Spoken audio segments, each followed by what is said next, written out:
where are we going with this kind of financial structure? In traditional finance, you are giving control to a central authority. Take our money, take our keys, take our passwords. So we are giving away our control. That control is being abused. Correct. Our data is being leaked. The decisions are being made closed doors. There is nothing open. There's nothing public. Are we ready for the world without the traditional system? Are you someone who's looking to explore the world of DeFi, Decentralized Finance? Well, I have an expert on this space, Miss Aditi Gupta, with me on this podcast today. We talk about DeFi, problem with the current financial system, adaptability of Web3, the Trilemma, and of course, opportunities in DeFi. This is Mirzad. You're watching The Legion Show. Let's learn and grow together.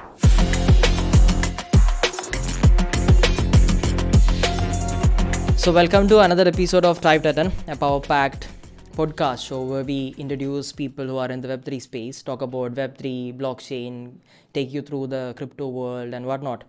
So today we have, we are featuring a DeFi expert. Hi Aditi, how are you? Hi, I won't call myself an expert to begin with. Yeah. We are all learning, always learning. But we are here to learn from you, so yeah. Definitely, yeah. In that case, then you are an expert. Teacher, tell me about DeFi. Proved your point, my bad. No problem. Hi, very happy and excited to be here and looking forward to the discussion, really. Same. So today we're going to jump into the DeFi space, the Decentralized Finance with Aditi, the growth lead at Nordek. So welcome to TribeHub. Yeah? Yeah, happy to be here. How's Kochi? How's Kerala? Oh, I love Kochi actually. I love South cities. Bangalore was the first one, but now I'm for the first time exploring it. And what a great place for, I just heard about the Web3 advancements and the community that is being built here. Amazing stuff. I'm really bullish on Kochi, I'd say. So, Awesome. Great. Awesome. All right, so I'll jump into the core part. Why DeFi, and what do you think, how it is different from the traditional finance system? So yeah. All right, so talking about DeFi, throughout my journey, how and where I learned about it, or what was the structure basically, I like to think of it as three terms basically to make someone understand. First, there is traditional finance. Okay. Then there is centralized finance and there's decentralized finance. Yes. And people, often when we talk about DeFi, that the full form is decentralized finance. So people think, all right, so centralized would be traditional world. Yeah. But there are stuff called CeFi, right? Yeah. So CeFi and DeFi, they are two different type of approach that a cryptocurrency exchange might take. Okay. So we'll keep three segments here. First is traditional finance. Okay. Second would be CeFi. And third is DeFi. Okay. And I like to think of them as three siblings. All right. So consider traditional finance being the eldest daughter of the family, who is very much, conventional. She has to have a building. She has to have control. The second middle child is CeFi, centralized finance. Beginning with a new approach, but again, it follows a centralized hierarchy, which very much matches and collaborates with traditional banks. Okay. Now the third child, DeFi. Think of it as Gen Z, who does not want to have control at one single point, who is more into peer-to-peer connection, who does not need a central authority determining what and how to do, how to exchange stuff, how to trade. He or she wants control on his own hands. And that is what we are doing with this whole economy. DeFi is about revolutionizing control in our own hands. Okay. And if we talk about financial stability and financial inclusion in that, think of it as if you want to, in traditional finance, you are giving control to a central authority. Take our money, take our keys, take our passwords, and manage the stuff. You have all the liquidity of our money. You will give loan to some third person that will come to you. So we are giving away our control. Now what we don't realize is when we give away the control and what's been going around in the system, that control is being abused. Correct. Our data is being leaked. There is a huge data privacy theft going around.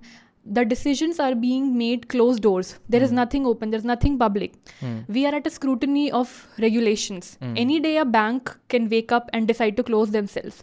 There are crashes happened in the past, happening in the present, and nobody can stop them in the future too.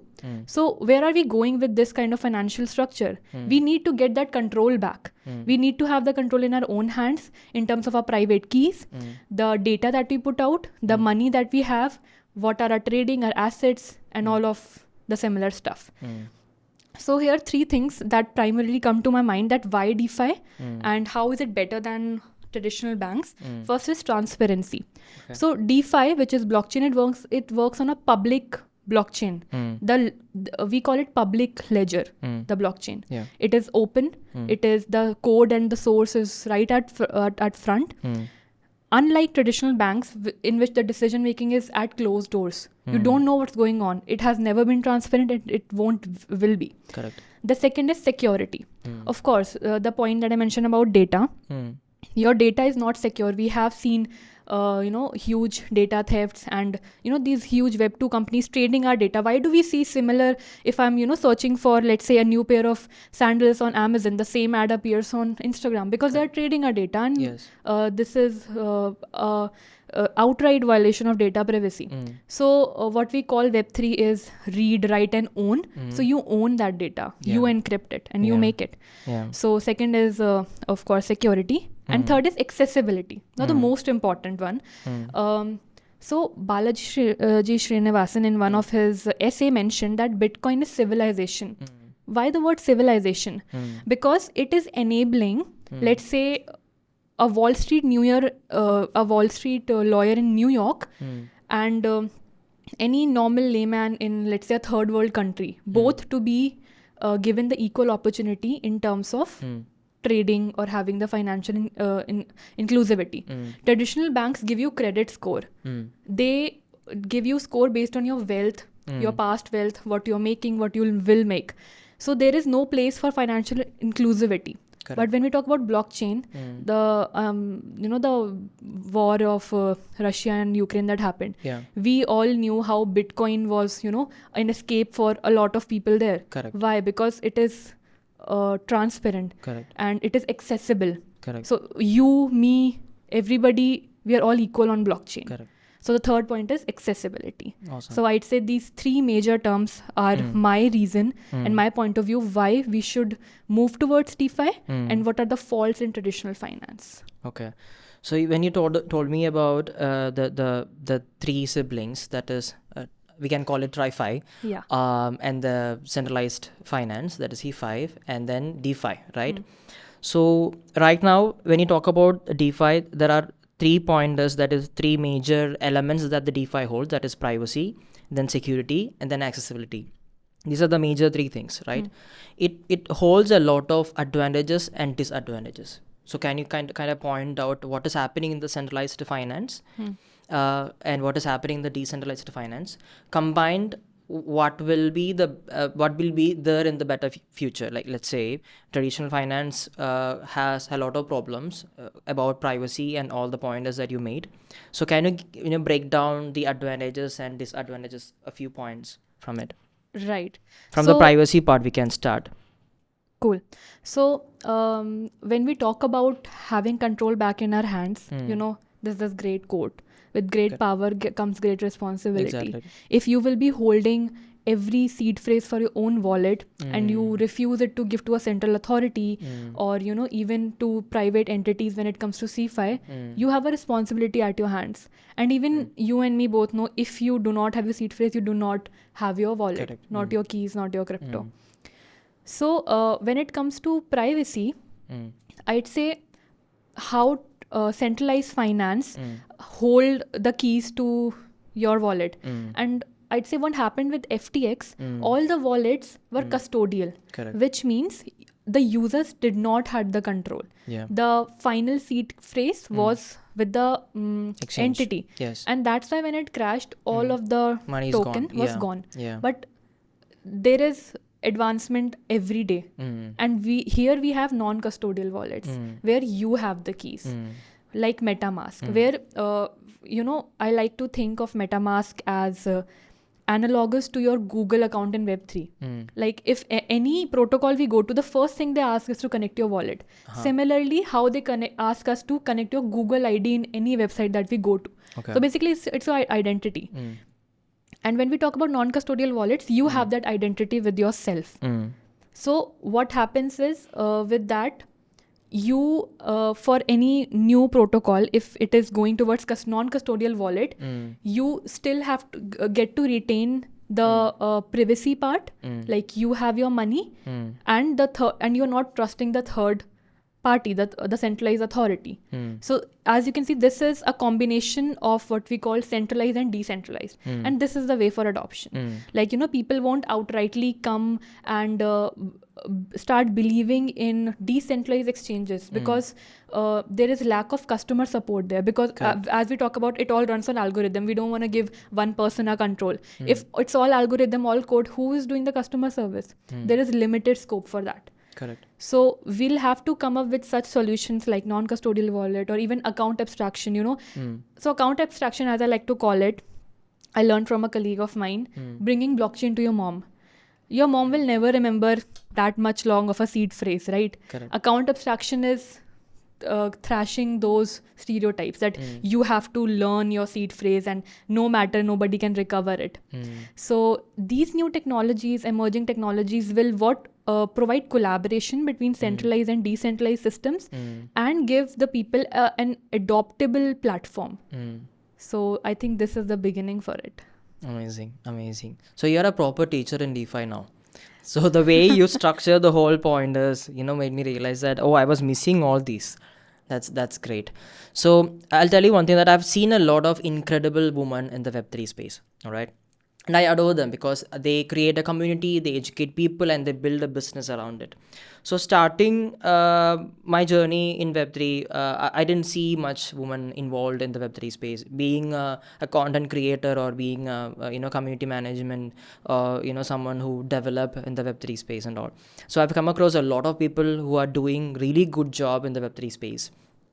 So I just wanna ask you this request, that there are people watching this podcast can get inspired by your journey. So I just want to know that, how you got started and where you're at right now in the Web3 space. Right. So coming to your first point when you started the question, the people in Web3. The community right now there's a close-knit community and there is so much to learn from everyone. I'd say the ambition, the enthusiasm and the belief in this technology that it's gonna be disruptive. We are here, we are leaving our Web2 jobs, we are coming to build a Web3. That I'd say that support from the whole community is commendable. And just to mention this, I have came across some ex-Navy guys who like US based who are now building major Web3 protocols. Can you imagine a guy from Navy switching to Web3? So the sentiment in community, whether it's a bull market or a bear market, we don't care whether the memes are going in this sentiment or this. The belief is in the community for the people who are really in it. Correct. So in terms of starting my journey, I'd say I was always in the lookout for having my hands on something that's disruptive. I always wanted to make something out of my life. I was, before getting into Web3, I was just a normal undergraduate student pursuing marketing. I have immense interest in marketing, knowing and getting to know how major brands come up with certain ideas to market and to reach to people's mind. So basically, to begin with it, as also I have seen a lot of people that I've met in Web3 have came here by accident. Something happened and something led them there. The same case was with me. In the second year of my college, the times when the professor tells you that you'll only get attendance when you'll give this certain presentation in the class. You won't just get attendance to sit in. So they just told us to make up a presentation on something that's, going around in the economy right now, some hot topic, some thing of conversation. And I just randomly came across this thing called NFT. Okay. So it was 2 years back and I thought, all right, let's do something new. I researched about NFT, created a first presentation for the class. And after all that was over, I just got to some YouTube videos and some researching about, okay, what is it, why are people paying millions and billions for a cat picture, or for just a basic digital asset or something. And from there on, once I was just in the community, once I had my hands on this information and what's going around, it was just a roller coaster ride from there on. Yeah. In the way that, to begin with, even I started, like, being a marketing person in Web3. I started my journey with a community moderating job, which is the best way to learn, because you get to know what's going around in the community, what people are talking about, what are they looking at, because we call community the core of Web3. So there's nothing better place to start with that if you are a marketing person. So there are a lot of different aspects coming to it, but if you want to learn, community is the best place. So from the community moderator job, I started having my hands on a bit of marketing meetings, marketing stand-ups. I got to learn about what they were doing with NFT. So I started my journey with the NFT marketplace, and they were doing some campaign with Adidas with respect to the sneakers and adding NFTs in them. And from there on, I basically migrated towards marketing, then social media, community, partnerships, and you name it, all of the marketing and non-tech side.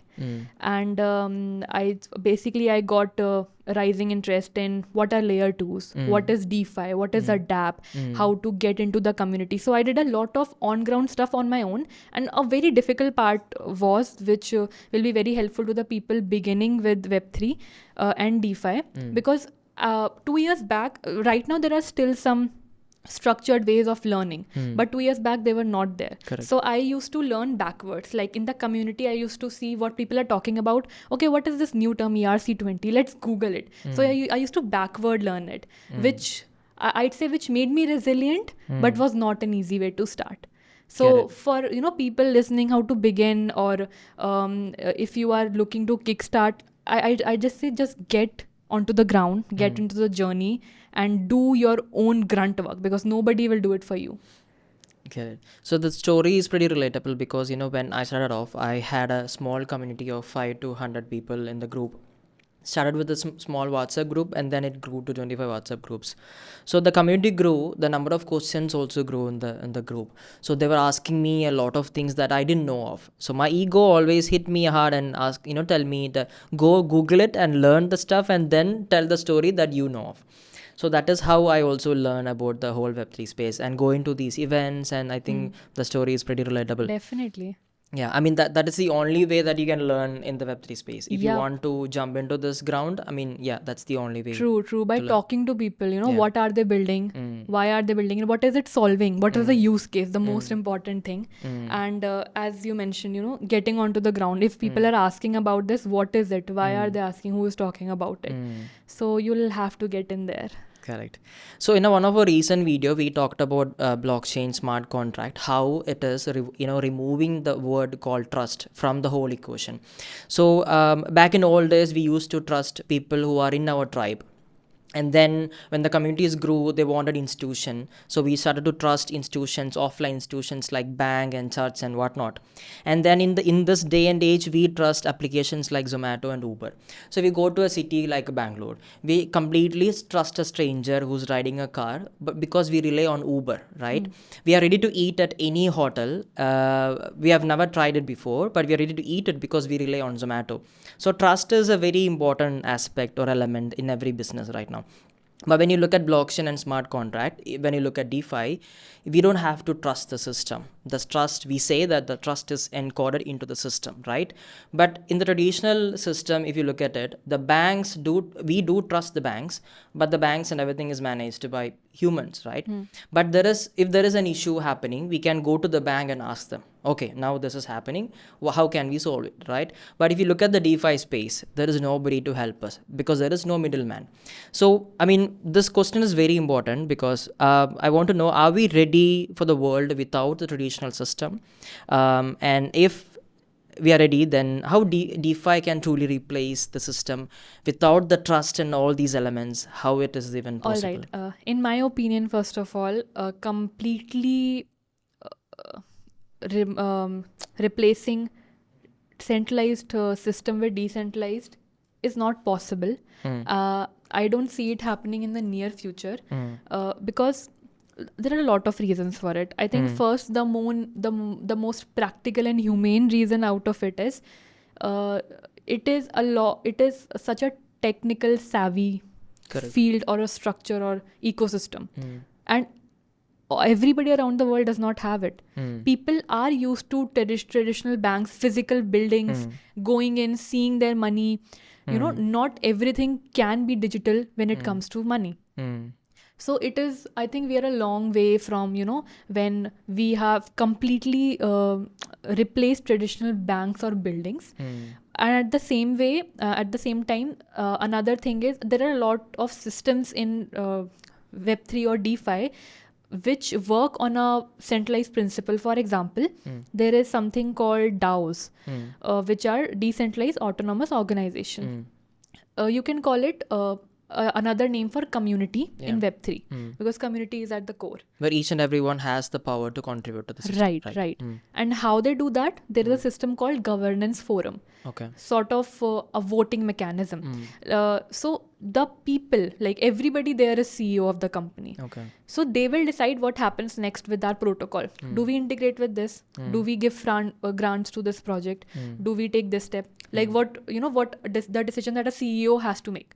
That is distributed among the people. Now how that happens is, for that particular protocol, they hold the tokens. The tokens to that particular protocol, the more number of tokens you hold to that particular protocol, the more autonomy you have to make decision, and your decision will be valued more in that protocol. And why is this? Because this just shows that you are in this protocol since long. Like if there's a new member of the DAO and he or she has less coins, then it makes sense that his decision should be less valued than the people who are already there. Now, for this ecosystem, like this governance forum to work, can we truly rely on the decision of the whole community? I mean, people can play abuse of money here. Correct. That, we can just hold more number of tokens and vote for a certain direction that the community doesn't want to. So here has to be a centralized, I can say, authority that at the end determines what is the direction and what is the correct procedure for governance forum.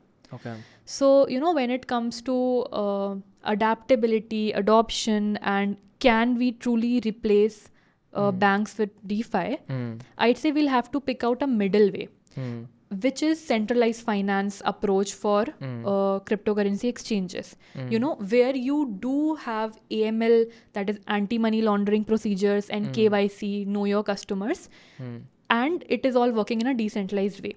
So a lot of centralized exchanges, which we call like Binance, CoinSwitchCuber, WazirX, they're all centralized. So they provide you with a customer service. Why? Because there's a central authority maintaining it, but the structure is decentralized. You are still trading crypto. Still there are nodes, validators, and block transaction, all that happening. So I think we'll have to take out a middle way here. And also coming to it, in terms of talking infrastructure wise, there are a lot of protocols calling themselves decentralized, but they're using centralized stacks to build the technical system. A very famous example for it is AWS. So AWS is, cloud storage, helps you build the technical stack. A lot of protocols are using that. So in that case, are we truly decentralized? No, we are still using a centralized system. AWS is owned by Amazon. If Amazon shuts down or if there's downtime, that protocol could stop, right? And there's downtime. So there are, I'd say, advancement in terms of decentralized cloud storage. A lot of protocols coming out with, alternate decentralized versions of AWS.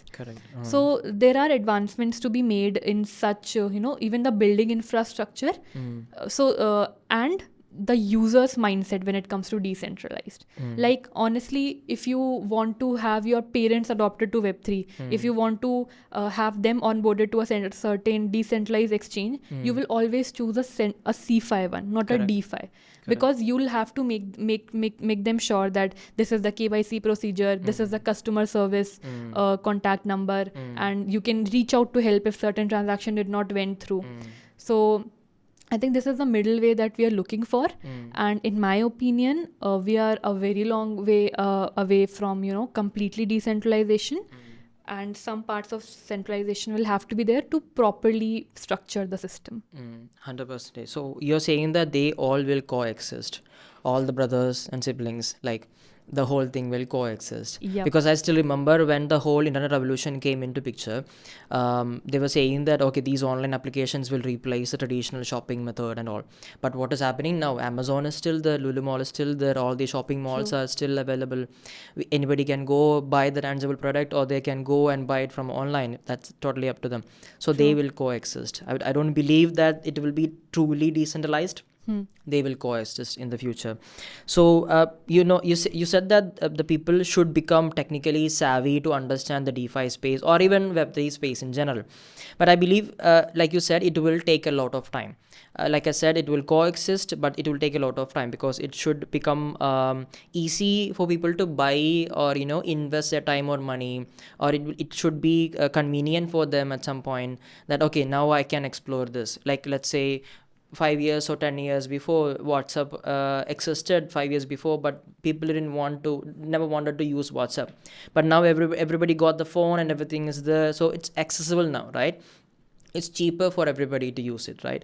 So if I say Web3 is technical savvy thing, agree to disagree. There are people who doesn't even know about tech. Me being a non-tech guy, of course, I believe that you're also the same.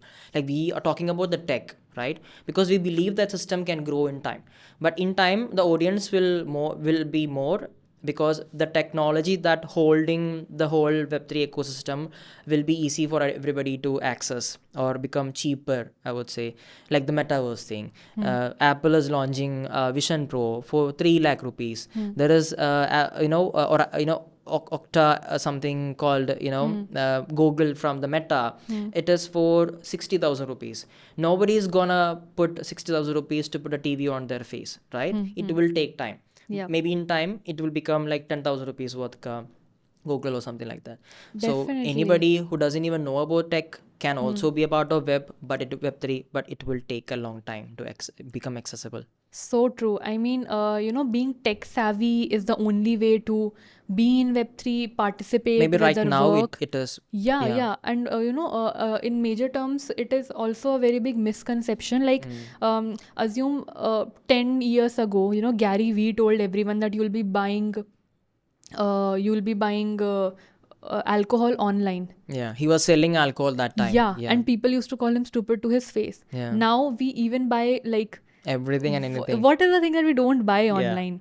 So that is the thing. And 10 years back, even people who used to call themselves tech savvy did not knew how to properly use Facebook, Instagram, or any of these technical apps. But now they do. So I believe connecting MetaMask to a website will be as easy as connecting a Google ID, and this will happen. And calling when it comes to calling tech savvy, like I personally come from a marketing background. When I started into Web3, the heavily jargonish nature that it has, I had a lot of difficulty in it too. Like even for me today, doing a MetaMask transaction, switching network IDs, RPCs and all that, it looks like huge stuff.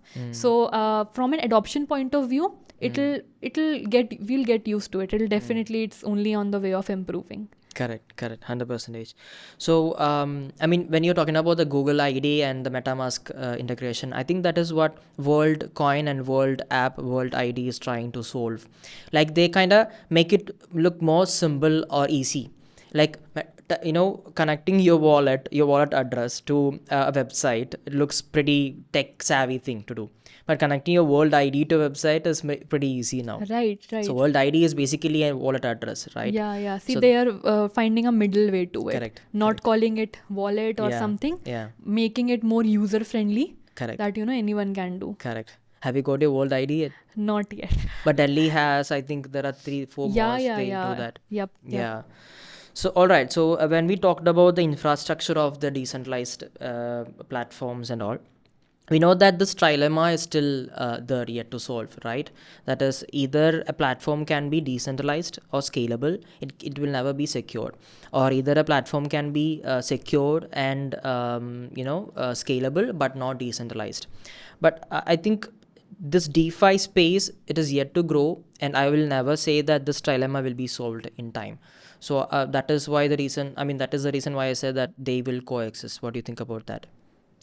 As we talked about finding a collaborative way between decentralized, centralized, and what is already existing, I think this is the path that we should be taking for adoption.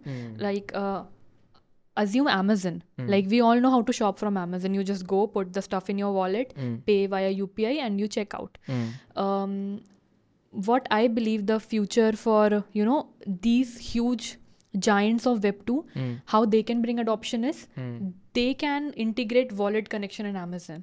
Okay. So how you can, there should be an option for paying by UPI or net banking credit cards and by wallet. If we do that, like the majority of audience and crowd that Web 2 giants like Amazon have, they can majorly help the Web 2 audience and the general audience to teach them how to also pay via wallet. And how can a user have adoption to wallet primarily before coming to this platform is there are certain companies coming up with debit cards for crypto, where you can convert fiat into crypto, like just a normal looking debit card, and it has a new currency called crypto in it. So integrating and working with and collaborating all these things together will be something that can bring I can say a version of decentralized to the audience. Okay. And rest, as we mentioned, it is the adoption and the UI UX to be resolved. That is for the coming the time that we're moving forward to follow. All right.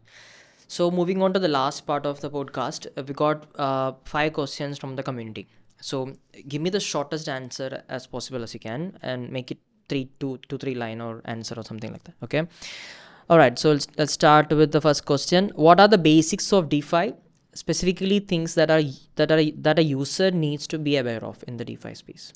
Right. So as I mentioned, it's heavily jargonish. So you need to, if you want to delve into the system, you need to be aware of some terms and what are their meanings. Okay. And when we talk about jargons, like there is a new thing called account abstraction. I mean, to me, it sounds like a next sequel of Transformers. Yeah. So breaking it down and understanding the meaning. When it comes to DeFi, I'd say the first term that is very important is TVL, which means total value locked, which simply means the total number of tokens in that ecosystem. And TVL to an extent is a great way of measuring the success of a DeFi protocol or a dApp. Okay. Second, I can say gas fees, very common. Gas fee is nothing but, in blockchain, we talk about nodes and validators, right? So what is the fee that they are taking to validate your transaction? That is gas fees. Third could be stable coins, which is very important one. So a friend once argued me that with the fact that crypto is often debated to have no intrinsic value. Like a 100 rupee note is a 100 rupee note no matter where it is. But a Bitcoin is sometimes this, sometimes this. So what is the integral value? So in crypto or tokens, we came up with stable coins in which the integral value is pegged to a real world asset. USDC being the most common one, which is pegged to the dollar amount and exactly matches to what its value is and its volatility is. Some other could be, liquidity pools and yield farming and stuff. All right. So the next question, how can decentralized system be more secure than the centralized one? I think we have covered the whole thing, but yeah. Yeah, so in terms of security, again, we come to the whole ledger being public. So the code is open, the source is open, anybody can come and build on it, what we call permissionless. The second could be, of course, accessibility. If it's accessible to the similar amount to, any people, any person, not depending on what their worth is, what his credit score is, it definitely makes it more adaptable and more secure. And, there's definitely regulatory oversight that we talk about. Like with the traditional, you are always at the scrutiny of what other regulations are coming in place. Who knows, after this hour there are 500 rupee notes are banned or something. So at decentralized there is no single point of failure. Correct. At the end, we are saving our money, hard-earned money in the banks. I think at the end it's not ours, it's theirs. They can decide whether to keep it or give it to us, right? All right. Jokes apart, the next question is, in the world of DeFi, how can a user distinguish between genuine innovation and copycats without the real value? Right. So in terms of determining the real worth of a protocol, I think what I believe, it's right all in front of you. You have the white paper. You have the team. You have to research about what the team has been doing, because I think team is a major contributor to what the protocol is going to be. White paper, I mean, I know it could sound scrutinizing, but go through the 10-page white paper document. You learn a lot. You learn what is the vision for this company, what is the use case that they're trying to build, what is the problem they're solving. And then tokenomics is basically the script of a token, how it's made, why it's made, how it's destroyed. Tokenomics can tell you everything about what you, being a user in this DeFi, will get out of that token. So yeah, research about these stuff, and DYOR. DYOR. All right. So I'm going to jump into the final question of the session. What are the some key point to keep in mind if somebody wants to start a career in DeFi? Like you are also someone who's pioneering in the space about talking about the DeFi, and I know very few people do that. So there are hundreds of job opportunities in the DeFi space right now. So yeah, let's explore some career opportunities in DeFi. Yeah, sure. So when it comes to building a career, I think first you should very well know why are you in it, what are the skills that you are bringing to the table. And to understand that, you'll have to look through and be on the ground in terms of what is happening in the ecosystem. How you can do that is, there is a great way. What we call for onboarding to projects is advocates program or ambassadors program.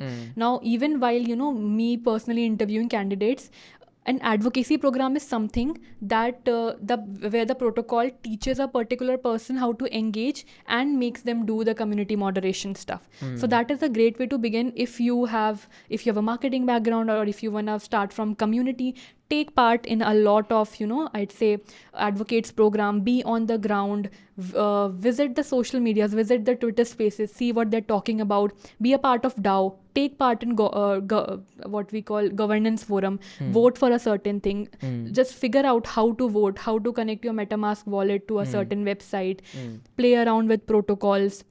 You'll have to be on the ground, and the second best social media for that is Discord.